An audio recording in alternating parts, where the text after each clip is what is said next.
Senhor presidente, senhores deputados, senhoras deputadas, nossos visitantes, da mesma forma, quero também aqui, primeiro agradecer ao deputado Prazic, que hoje deu parecer favorável e nós aprovamos na CCJ, projeto de lei que prevê o reconhecimento das benzedeiros, todas as pessoas que trabalham, o nome é longo, mas trabalham com o conhecimento popular, com o saber popular, e que são coordenadoras, entre tantas, mas também são coordenadoras no movimento Aprendiz da Sabedoria.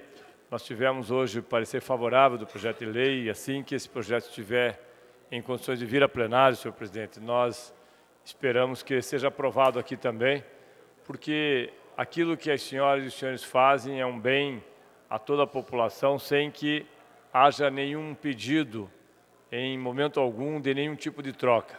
Então, agradeço por terem vindo aqui, obrigado por participarem conosco. Já foi dito aqui, a senhora Águida, que nós conhecemos lá de Rebouças, a Janira, Jacira, Olivina, Rosa, Glória, Genir, Olivina, Marina, o senhor Luiz Soiba, que está aqui também, como assessoria do prefeito Zac, de Rebouças, sejam todos muito bem-vindos e bem-vindas. Nós já nos encontramos algumas vezes, vamos nos encontrar outras vezes e esperamos que esse seja um primeiro de muitos debates que faremos aqui.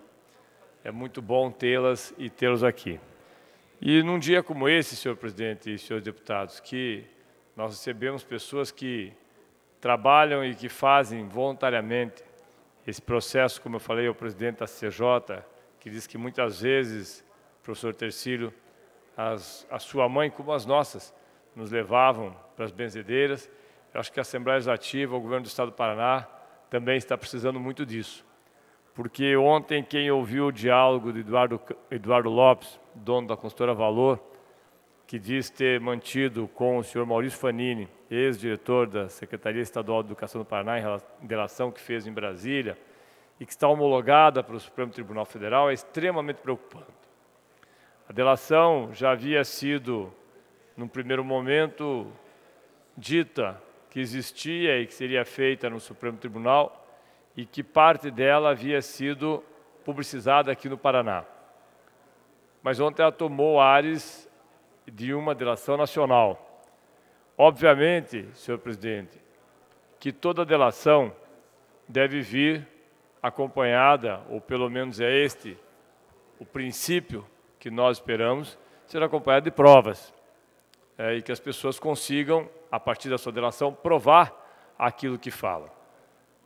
Eu vi hoje, inclusive, uma das pessoas que está sendo delatada, o deputado Rossoni, deputado Rossoni, porque é ex-chefe da Casa Civil, dizendo que irá fazer no dia 17 o seu depoimento e espera que a imprensa esteja lá para cobrir, porque ele quer contrapor tudo aquilo que foi dito pelo senhor Eduardo Lopes.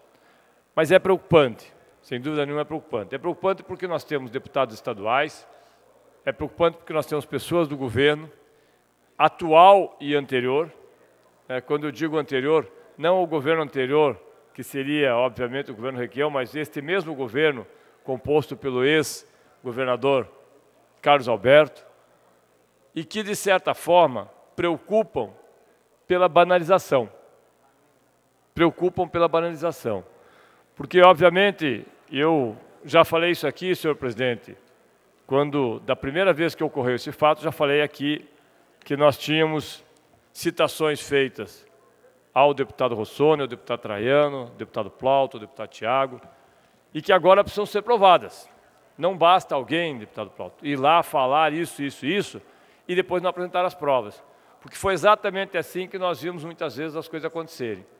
Me preocupa também quando o senhor Souza, neste processo, Eduardo Lopes de Souza, diz que manteve contato com o senhor Maurício Fanini, ex-diretor da Secretaria Estadual de Educação do Paraná, e lá pelas tantas ele diz o seguinte, senhor Eduardo Lopes, aí vamos fazer um pacote de obras para ajudar o governador na campanha. A gente ganhou as obras, 6 obras, mais ou menos 7 obras. O Ministério Público pergunta, o Fanini comentou, o Ministério Público pergunta, O Fanini comentou alguma vez que tinha falado para o governador que tinha empresa ajudando? Responde o senhor Lopes. Sim, numa partida de tênis, ele me contou que chegou no governador e falou assim: tem 3 empresas, governador, 3 empresas que estão ajudando a gente. E o governador perguntou assim: são de confiança? Ele respondeu: sim, são. Então, ok, pode fazer. Com isso, o Fanini falou: o negócio tá, pode tocar o pau, entendeu?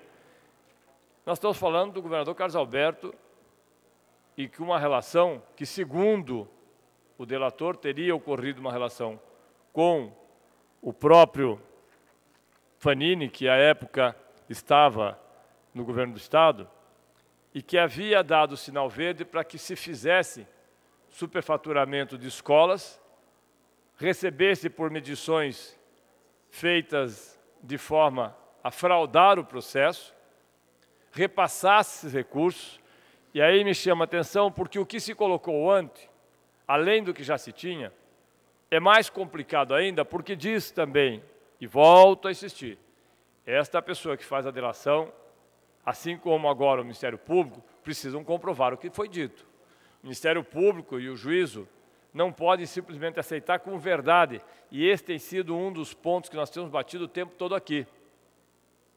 Não se pode aceitar como verdade apenas a delação. Embora o juiz Sérgio Moro e o senhor Deltan Dallagnol tenham aceitado como verdadeira a delação feita pelo Léo Pinheiro, quando disse que havia pago num apartamento mobiliado R$2 milhões.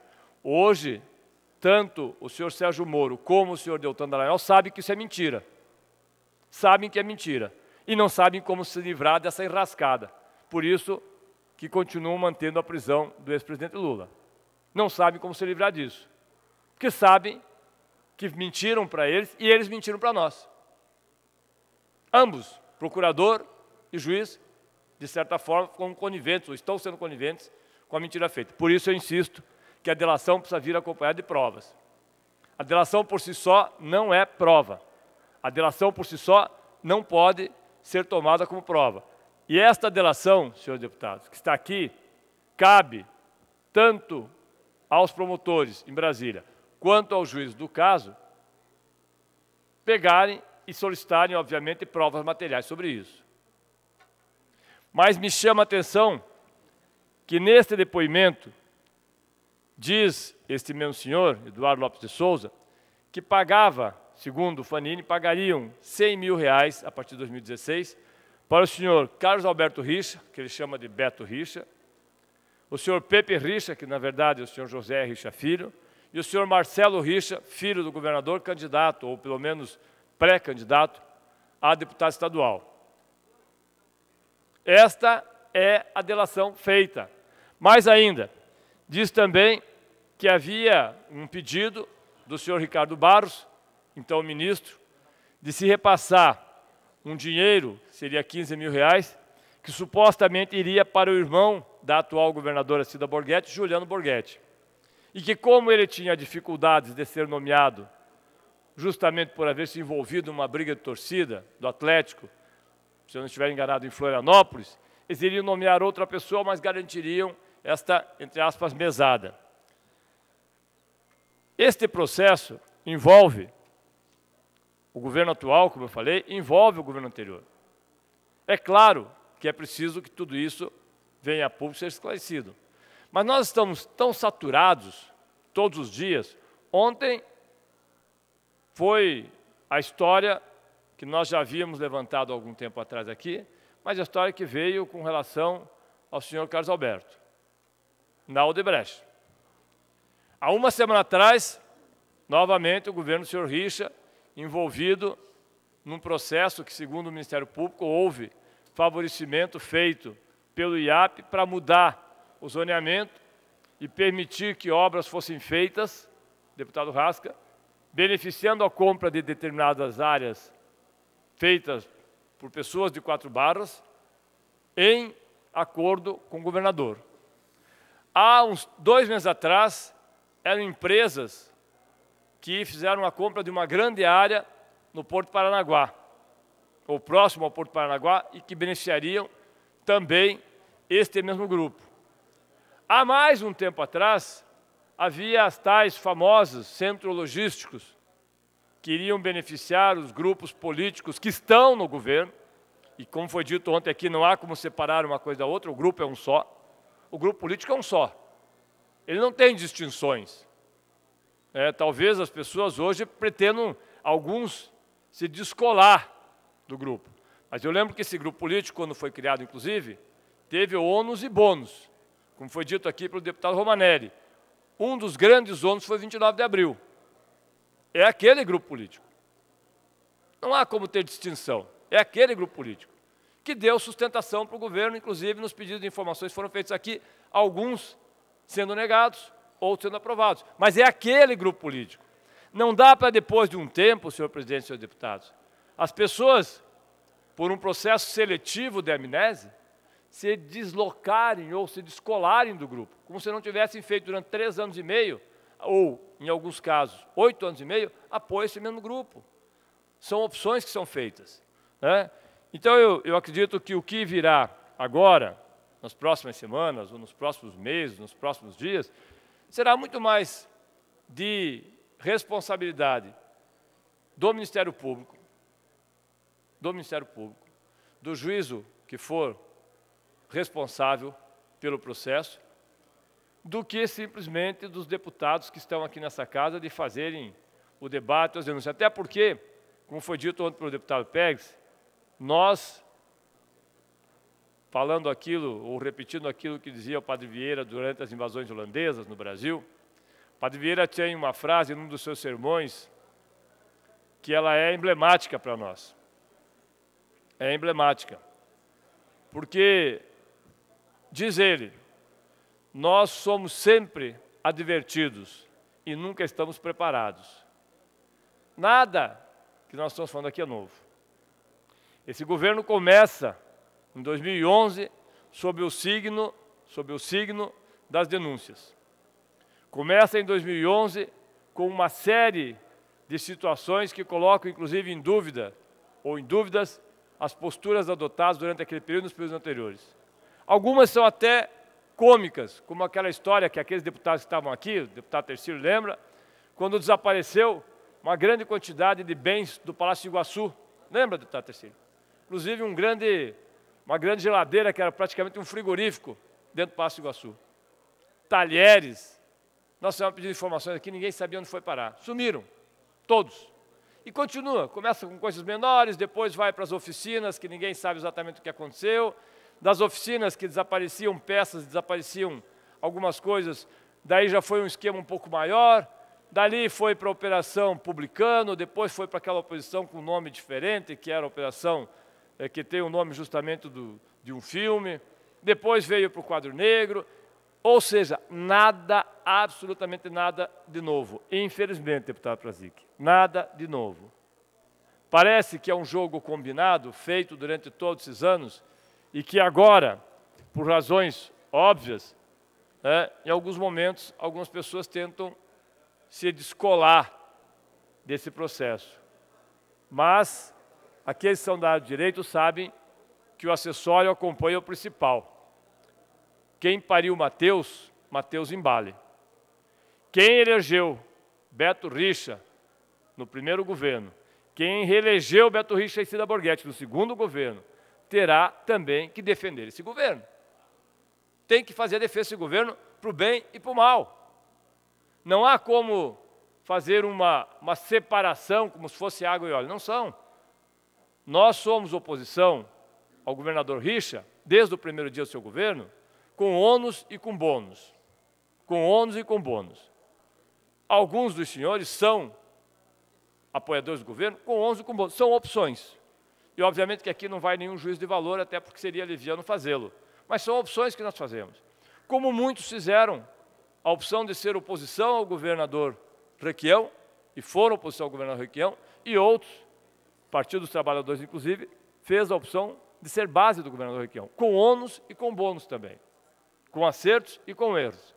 Por isso, senhores deputados e senhoras deputadas, eu creio que nós estamos entrando num período, não de turbulência, mas de definição. De definição. Não é o período eleitoral daqui a 150 dias que vai definir, porque muitos dos deputados vão votar, alguns não vão votar. Nós sabemos que vamos ter um governador ou uma governadora, um vice-governador, uma vice... Nós sabemos de tudo isso. Mas este processo, ele tem que ser resolvido, em alguns casos, agora. Eu volto a insistir que se houver a morosidade que se aplicou a Youssef e companhia, no caso Copel ou Vepar, e por que não, no caso inconcluso Banestado, que é o maior escândalo de corrupção que nós temos na história do planeta, são 30 bilhões de dólares à época. Fala-se tanto da Petrobras, mas são 30 bilhões de dólares à época que foram levados, e que levou 15, 16, 18 anos, e que até hoje 90% dos envolvidos estão belos e faceiros. É preciso que se rediscuta as práticas que acompanham não o nosso Estado, mas a nossa sociedade ao longo desses anos. Porque eu quero aqui encerrar, senhores deputados, lembrando que muita gente, inclusive movimentos organizados, que foram bater panela, bater a panelinha, que foram de verde e amarelo, que foram fazer dancinha, que foram dizer que a presidente Dilma tinha que ser tirada do governo em 2013 já. Em 2014, todos os faceiros corriam para a Praça Santos Andrade e alguns em jogos de futebol falavam palavrões que, obviamente, nós não vamos repetir aqui. Se estas mesmas pessoas que eram contra a corrupção, alguns foram pegos no dia seguinte, como o senhor Luiz Abi, o primo distante. Outros foram pegos posteriormente, como o senhor da sogra. Outros, mais tarde, foram presos, como o senhor Fanini. Outros ainda estão na cadeia. Mas, enfim, esta é a hipocrisia de quem bancou aquele movimento e que hoje não diz uma palavra, não tem uma palavra desses pseudo-movimentos contra a corrupção da Associação Comercial, da Federação das Indústrias, de Vem Pra Rua, de MBL, nenhuma palavra, porque a corrupção parece que é seletiva. É seletiva. Então eu fico me perguntando, é por oportunismo, por burrice ou por má fé? Não sei. Mas eu ainda estou esperando as panelas, o verde e amarelo, as manifestações em frente às casas, aos palácios, porque elas não virão. A Federação do Comércio, Federação das Indústrias, Federação da Agricultura não moverá uma palha. E aí, cada um tire as suas conclusões, por que não o fará. Obrigado, senhor presidente e senhores deputados.